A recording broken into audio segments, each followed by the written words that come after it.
Fala, meu povo! E aí, tudo bem? Gente, como eu nos meus primeiros vídeos que eu tenho colocado aqui e tudo, eu tenho falado para vocês que eu tenho passado por algumas experiências, eu tenho vivido algumas experiências e assim não são experiências legais, mas assim eu sempre olho tudo que eu passo, tudo que eu vivo, eu sempre olho assim. Você quer viver dentro do problema ou você quer resolver esse problema e do problema você fazer uma solução e viver de outra forma e olhar para o outro lado do negócio. Então, a partir do momento que eu falei que eu tinha algumas experiências para contar, é, assim, eu não gosto muito de expor coisas negativas, coisas ruins, eu não gosto. Eu acho que a internet é uma ferramenta super bacana que a gente tem, mas assim, são uma forma de ser influência. Às vezes você vê muita coisa na internet que isso acaba te influenciando de uma certa forma. Então eu não gosto muito de expor coisas ruins. Mas a partir do momento que eu decidi, que eu falei que eu queria colocar aqui, que eu ia contar algumas experiências que já aconteceu comigo, eu quero que quem vê se identifique de uma forma que ela saiba que ela não está só, que tem outras pessoas que também passam por mesmas coisas ou coisas similares. É, eu quero que isso contribua para pessoas que venham ajudar e não a prejudicar. é, Enfim, eu não gosto muito de falar sobre isso, eu não gosto muito de expor sobre isso, mas agora para mim foi de uma certa forma, uma necessidade, porque ontem eu estava lendo um jornal Folha e aí nesse jornal eu tava vendo que agora, exatamente nesse período de pandemia, o número de abuso sexual é, subiu demais e com crianças de menores de 13 anos e do sexo feminino. E assim, isso é muito grave, isso é muito sério, no geral, desde que vem acontecendo, isso é muito sério. É... Em 2002, eu morava em São João da Ponte, Minas Gerais, e eu morava com a minha prima. Eu vou citar nome porque isso aqui não tem nada a ver uma coisa com a outra. Eu morava com a Firmina, algumas pessoas sabem, algumas pessoas conhecem. E em 2002, eu acho que eu tinha 14 anos, se não for me engano, faz tanto tempo. Eu não sou muito assim de decorar a data, eu sou bem avoada assim, nesses negócios para decorar a data. E aí, em 2002, a gente morava junto, eu e ela. E E aí, em 2002, no mês de junho, foi aniversário do Saulo Vieira. E a gente era muito amigo, a gente tinha uma turminha assim bem bacana de escola. E a gente deu de fazer esse aniversário na, na minha casa com a Fermina. E aí o que aconteceu? A gente morava sozinha. E antes de tudo, gente, não minta, por favor. A mentira, ela atrai muitas coisas ruins e eu vejo isso dentro desse quadro que eu tô expondo aqui para vocês. E aí, como a gente decidiu fazer o aniversário do Saulo, então todo final de semana, meu pai e o pai da Firmina vinham buscar a gente, que a gente morava na roça.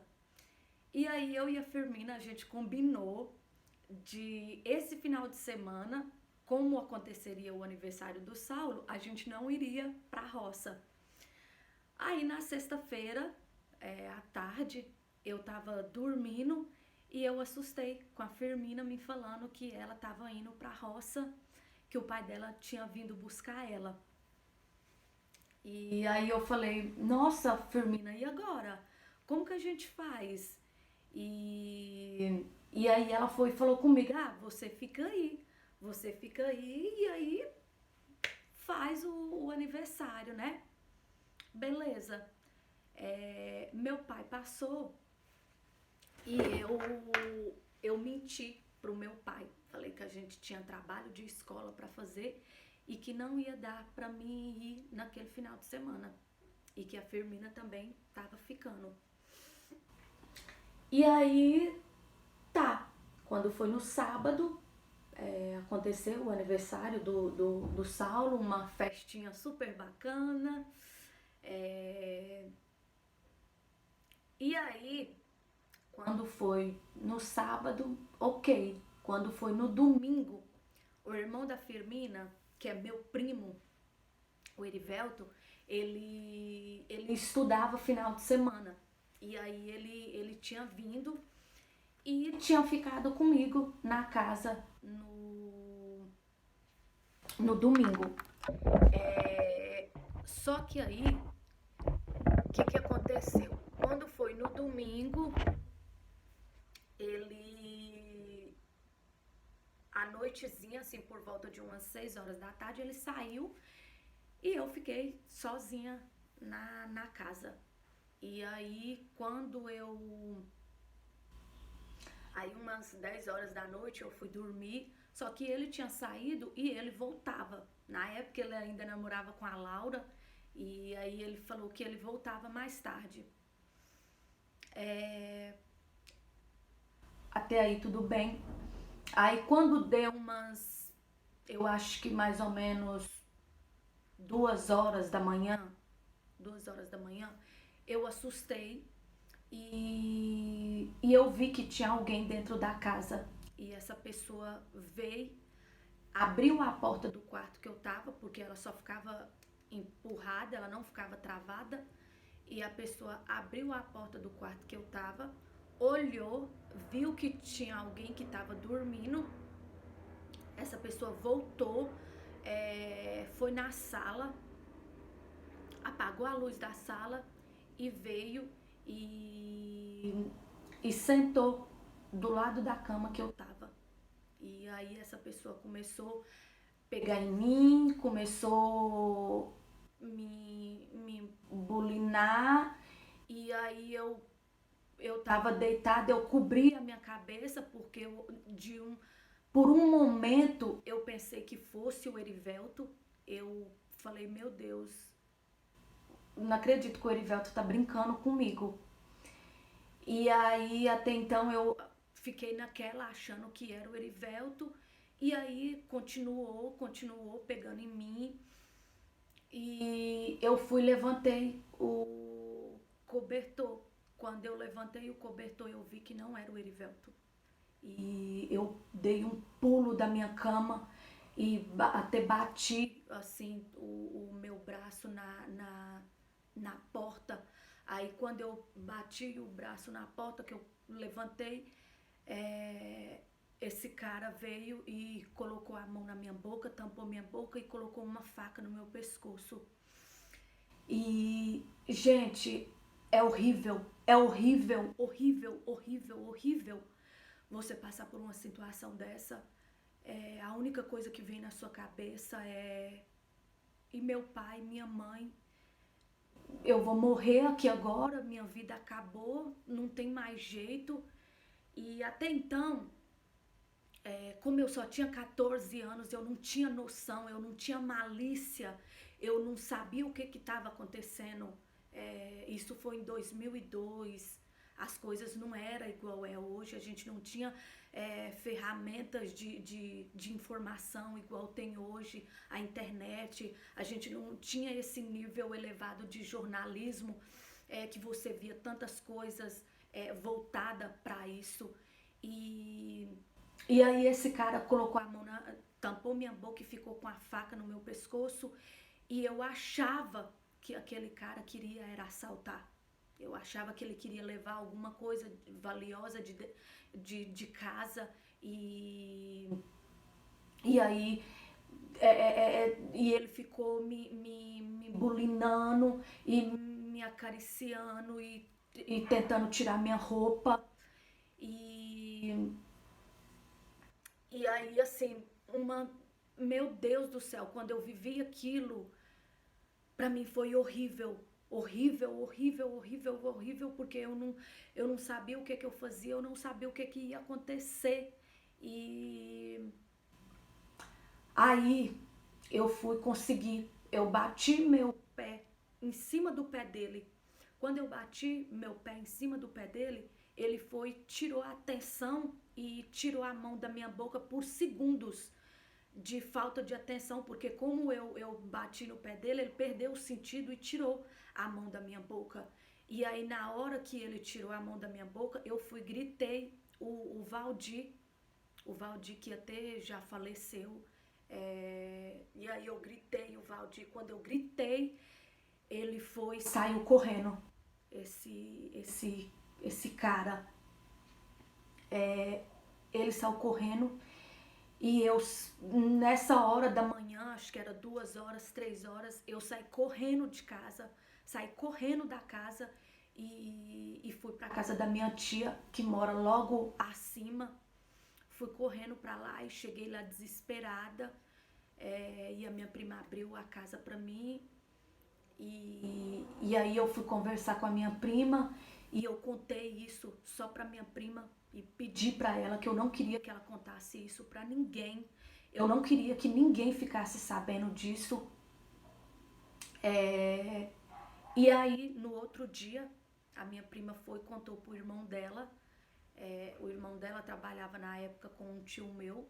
E aí o irmão dela contou pro meu tio. E meu tio foi e contou pro meu pai.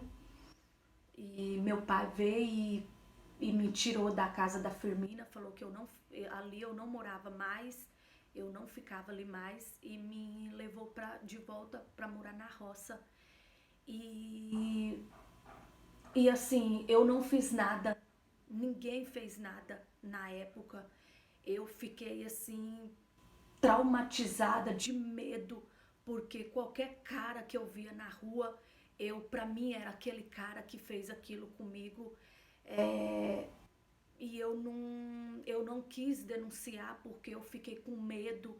Eu pensava que quem iria acreditar em mim, que provas que eu tinha para provar aquilo ali, não tinha como eu provar aquilo ali. O que eu poderia fazer?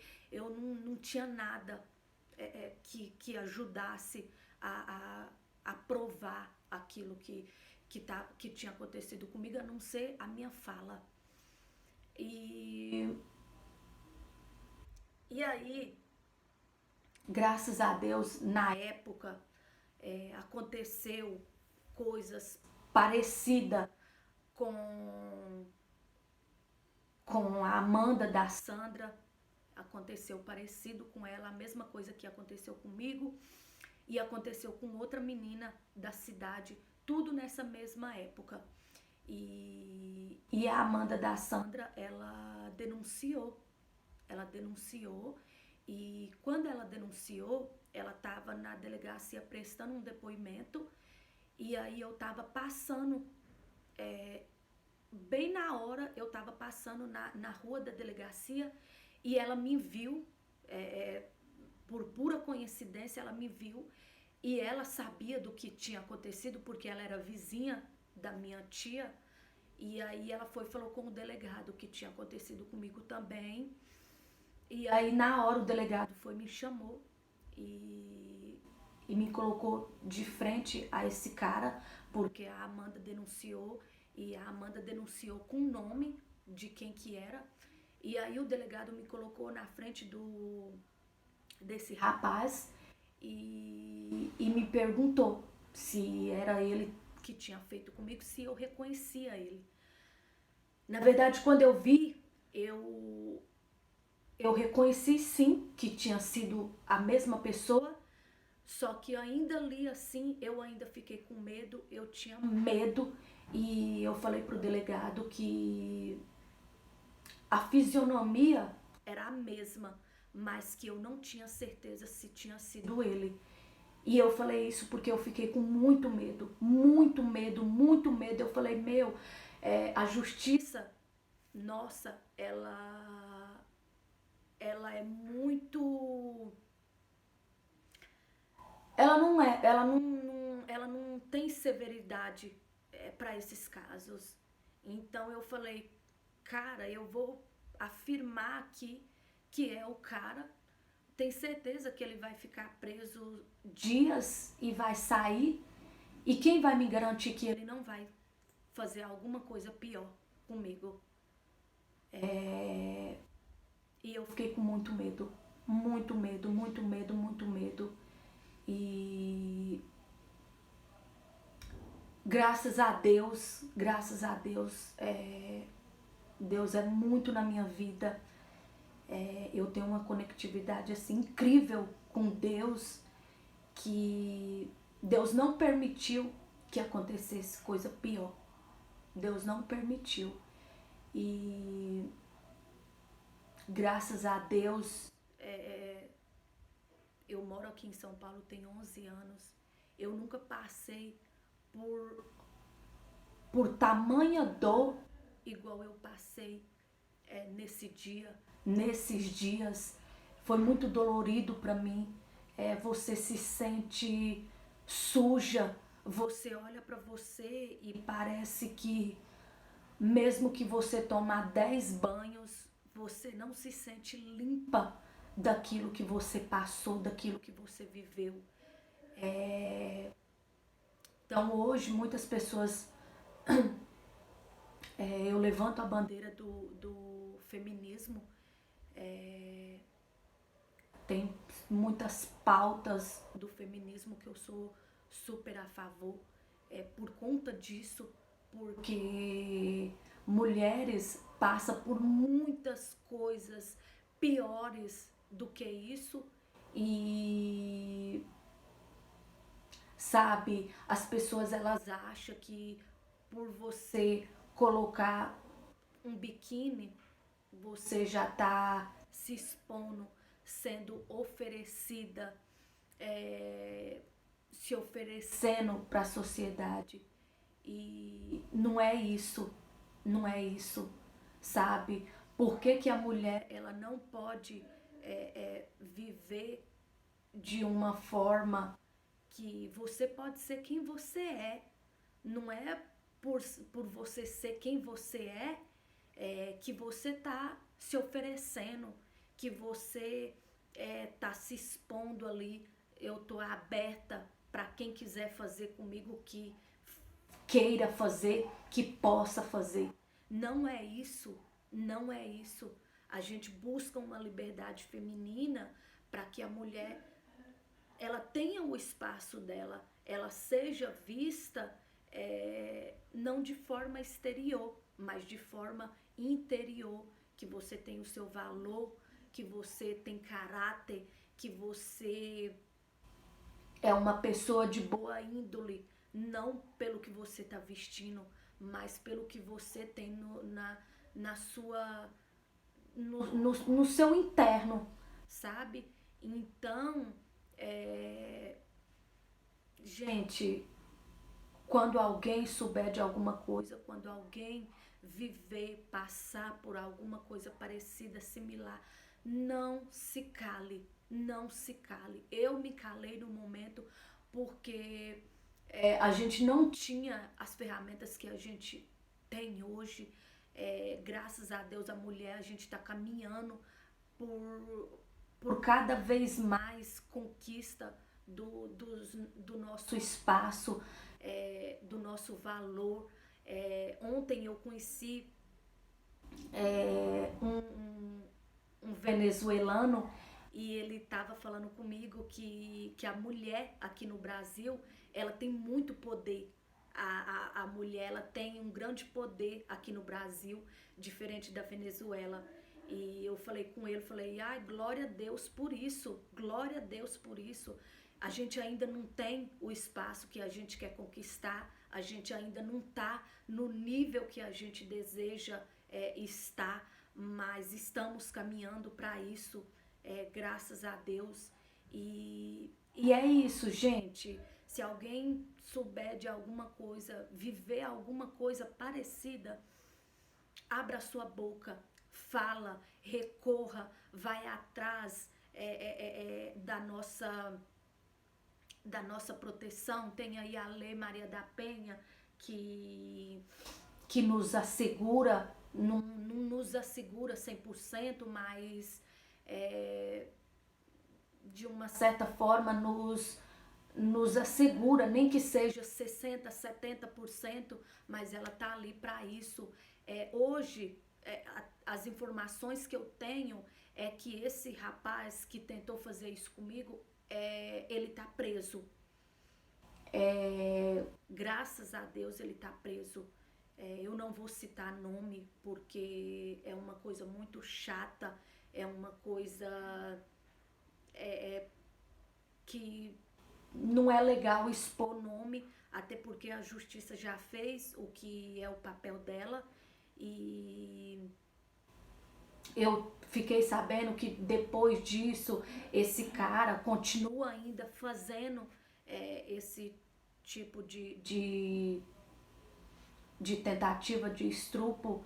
E assim, é uma pena que a nossa justiça ela é tão vaga, ela é tão barata, sabe, tão suja diante disso. E, e é isso, gente. Eu passei por isso, graças a Deus, hoje eu tô bem. Eu sempre vejo os problemas que eu vivo, o que eu posso tirar de positivo disso que eu vivi, disso que eu passei. Então, graças a Deus, hoje eu sou uma pessoa muito melhor como ser humano, sabe?